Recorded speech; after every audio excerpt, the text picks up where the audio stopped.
But the point of the rocks, and this is going to be the first point, is to talk about what's important about the stone wall all the way around this field.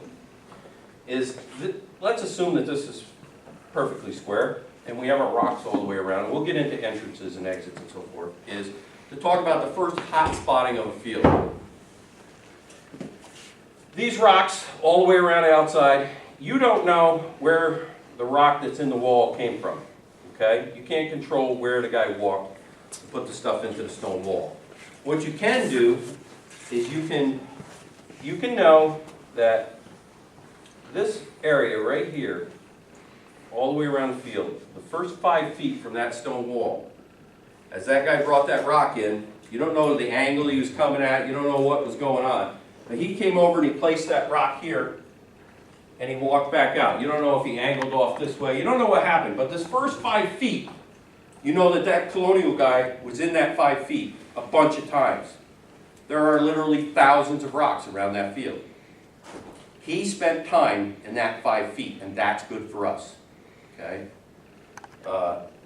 That 5 feet all the way around a field is always a hot spot all the way around the field. It's worth detecting, it's worth spending your time in. I find more coins in that 5 feet from the wall than anywhere else. Yesterday, on George's hunt, was the first day I was here, I never went to the fields that they had yesterday. I don't even know where they were. I went directly into the woods yesterday. I did not find a coin, but I spent my time 5 feet from walls, all around till about 1 o'clock yesterday or so, right from the start. And I dug 3 flat buttons, an iron shoe buckle, and a big dandy button. All of them fell within 5 feet of the wall. Any one of them, and those were the fields that were hunted already for 3 days, I think it was, by other people. Any of those could have been coins. Any of those. I happen to really like buttons anyway, so I was quite pleased, especially with the dandy button I hit. It's a nice one, decorated. But any of that could have been there. Jewels, I ran into Jewels up in the middle of the woods also. Last year's treasure hunter of the year, damn good detectorist. Jules is up there banging the walls too, on the other side of the wall. We looked at we walked to either side of a wall and looked at each other, and he laughed. I said, yeah, me too. And he kept going down the wall and I kept going up the wall. But that's why we did it. So the first hot spot in a field is that first 5 feet all the way around the field. It's a winner all the time. If I was going to eat lunch in this field, and again, let's say that this field was flat, you're going to take a break at some point. I'm not going to plop down in the middle of the field. I want to lean against something for sure. I don't know how long you've sat on the ground just on your ass, but damn it. But you would have backed up at least to the wall. I found, I think, 3 big pocket spills next to walls also. One was classic, right at the top of a little bit of a knoll. Obviously the guy had sat down against what was there and his pocket emptied out. And I found that last year, and it had a real in it even. I mean, it was nice pocket. And again, it was in that berm. Okay? The next thing we got in a field is we got an entrance. Even though the fence isn't there now, almost all these fields had some sort of gate on them, one way or another. Something was there. You had to get off your horse, or at least walk up to this point from both directions to open that gate, shut that gate. Where's the smartest seat in a modern pickup truck? If you're in farm country. It's the one in the middle. You don't got to drive and you don't got to open gates. That's the smartest seat in the truck. Anyway, they would come here, activity. You're looking for life right here, okay? This is where things happen. They got on and out of this field this way.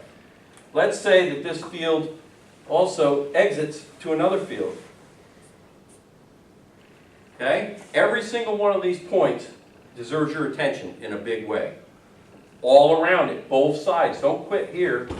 Make sure you do both. And when I show you the 5 feet inside the stone wall, as long as you have permission, the 5 feet outside this, just like Jules and I yesterday, passing each other. We were both working the 5-foot berm around that stone wall yesterday. We walked a long way, we found some buttons. Could have easily been coins. Okay, could have easily been point. And it was fun.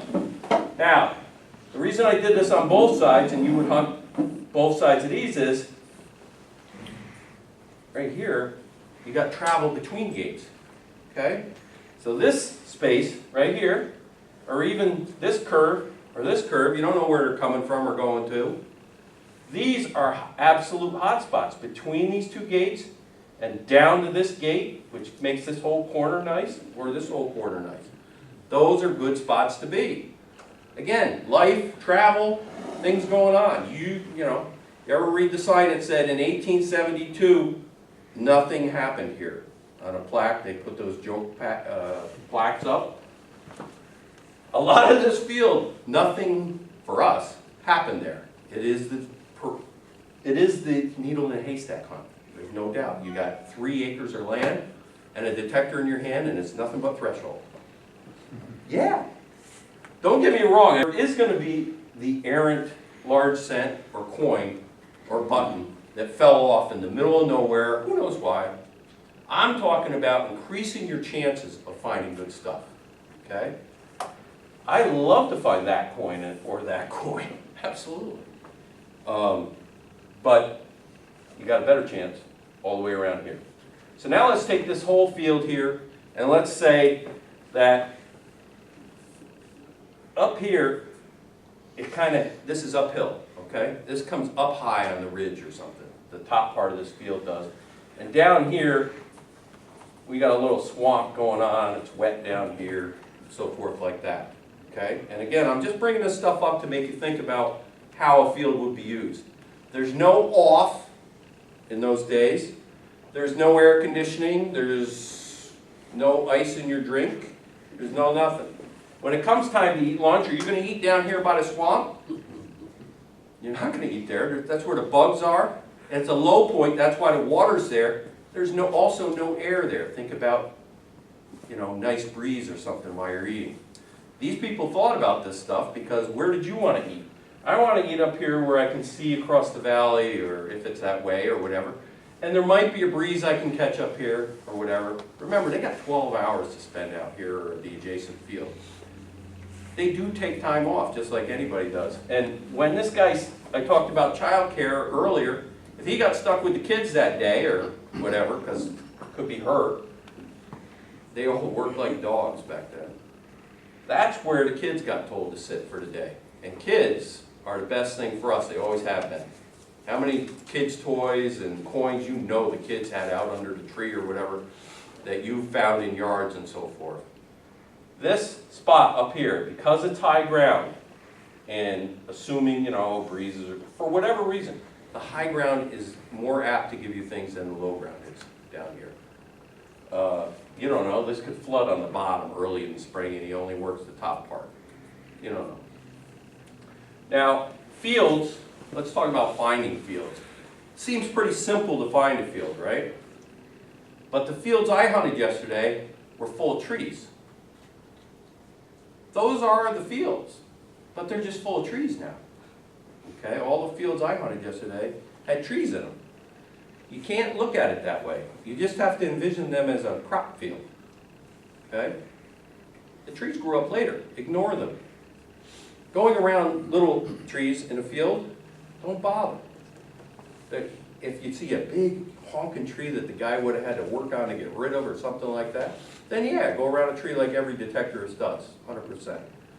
But don't waste your time other than getting your coil everywhere that you can get it on little trees in a overgrown field. They did clear those fields. Originally, there were no trees inside that square of stone.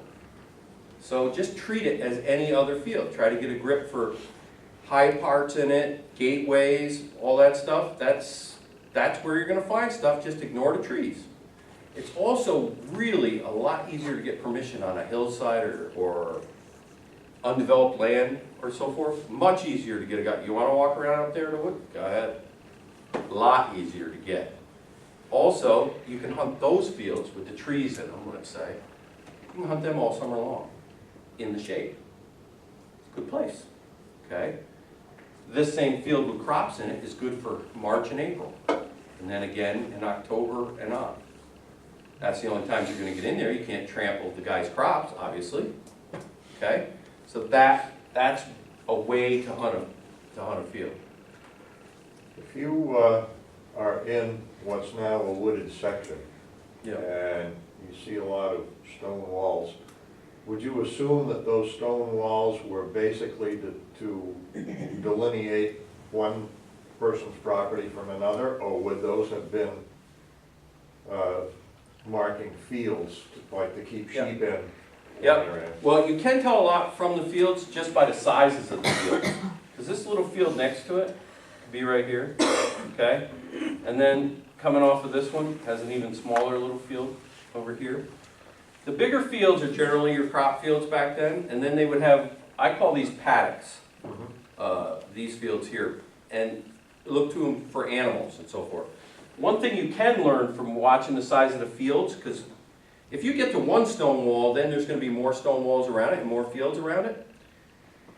The smaller the fields get, the closer you're getting to the barn, because these are animals that they're moving around and back and forth and so forth. And if you do find a barn, you know, what's left of a barn, a foundation or something for a barn, the house is hardly ever more than a good stone's throw from where that barn is.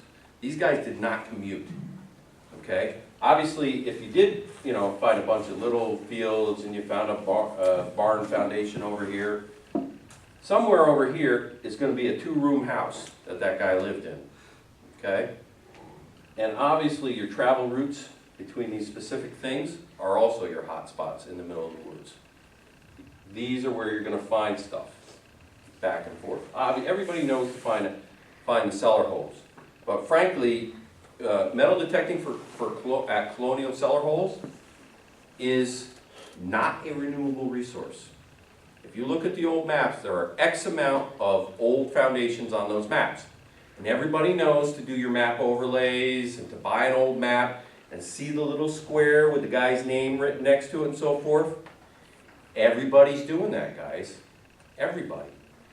How long do you think that's going to last? In this age, right now, with computers and doing overlay and the whole deal, in the last 10 years especially, we used to find virgin cellar holes all the time 15 years ago. Now, more often than not, I get there and there's iron laying on top of rocks and there's stuff all over the place and it's been pounded, and usually by some guy who doesn't know enough to even fill holes, and it's in the woods, so I don't want to fill a hole, because you should fill the hole, that's why. And you don't got to drag that iron all the way out. I don't want to preach too bad here, but it should at least go over to the stone wall and not be thrown next to a hole. Yeah. Fields are going to be around for a while, and your finds are less concentrated, but they're very good finds. Colonial, the newer stuff, there's very little junk in the fields. You go around the cellar hole, everybody's dealing with discrimination, and I got a pattern that'll only get me corners, and I got... Cellar holes can be tough. Just my thing on cellar holes, you need to dig every positive signal. I don't care whether, if it says, oh, well, the CTX says it's 2242. Did it ring positive? It did. Dig it. It takes you longer to... I don't know. You're in the woods anyway. Dig it out of the hole. Dig it out of the hole. You're a lot better off. It's a numbers game. You got X amount of time in a day. You got X amount of targets that are going to ring positive. Dig and move on. If it isn't good, get used to rejection. We metal detect. Get used to disappointment. If it's a piece of crap, maybe it's an interesting piece of crap. You know, you never know for sure. And then start looking at how this guy that lived in this house, well, think about it. Use your head as your best part. Think about, how did he get to this field? Because that path's good too. Okay? They didn't have nylon thread, pockets ripped. If they were dumb enough to walk around with all their coins in their pockets, we're lucky enough to find them. These things are how you hotspot it, how you spend your time in a decent way in the woods without wasting your time. Because you can, it is a needle in a haystack.